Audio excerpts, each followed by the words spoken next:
Let's talk about sexual assault. There's a lot of talk about this, lots of big words and scary definitions, such as sexual harassment, sexual abuse, and rape. It can be a little overwhelming, so let's break it down a little, because this is important to learn and understand. Sexual assault is a big term, but it covers a lot of things, something we call an umbrella term. Sexual assault includes anything that someone does to you that you do not willingly say yes to, or when someone pressures you into doing something that you don't want to do. When you willingly say yes, meaning that you were excited to do something and agree to do it, that is called consent. But sometimes people get pushy and want you to do things even if you're not excited about it.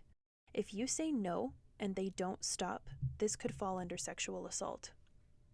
Here are some things to look out for, what I'm going to call red flags. When someone touches your privates, bum, or chest. When someone kisses you and you don't want them to. When someone says things about sex towards you when you have not agreed to it. When someone makes you feel guilty for not doing something that you don't want to do. When someone blackmails or threatens you into doing something that you don't want to. Sexual assault can happen to men, women, and LGBTQ people, but it can also come from any of those people too. This is not just men hurting women, and sometimes sexual assault can even happen from family members. This means that we can all help each other and make a difference right now. But we have to consider other cultures as well. For example, a lot of Spanish cultures consider kissing on the cheek a way to say hello, like a handshake. Other cultures bow to say hello instead, and kissing or touching is only for immediate family. Remember, if it makes you uncomfortable, then it might be time to talk to someone for support. But say your friend tells you something that makes them uncomfortable, but it wouldn't really make you uncomfortable. It's important to support them anyways, because they don't like what's happening. Sometimes we can feel guilty for things that happen. It is important to remember that you are not guilty. It is not your fault. If you are supporting a friend, it is important to make sure that you don't make them feel guilty either. It is not their fault. It is never okay for anyone to do this to someone else, especially if they are an adult. If you realize that you might have done this to someone, talk to an adult that you can trust for help. It is never too late to make things right. If someone is doing something that you don't like, here are some steps you can follow. First, ask them politely to stop. If they do, thank them for stopping. Sometimes people just don't know that what they are doing is making you uncomfortable.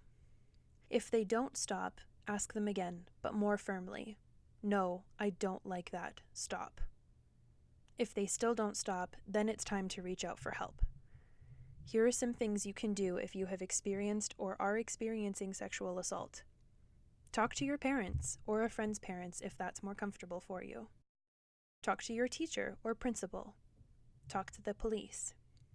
Call or text the kids' help phone. Go see a counselor. Make yourself feel safe. Use coping strategies, including writing in a diary, listening to music, taking a shower, making art, playing some games, or reading a book. If you have a friend who has experienced sexual assault, here are some ways that you can support them. Listen, but don't offer advice. Encourage them to get professional help. Believe them. This is the most important thing so that your friend knows that they can trust you. Support them if you feel comfortable with it. Go do something fun to take their mind off of things and help them feel happy, or go to a school counselor or teacher with them to show your support. There are a lot of resources online for you if you want to do some further reading. I've included some links in the description below that are great places to learn more. This is an important topic and you can make a difference. Movements like #MeToo are making all of us more comfortable talking about this subject so that we can support each other and make the world a better place right now. You are powerful, you are strong, and you can make a difference.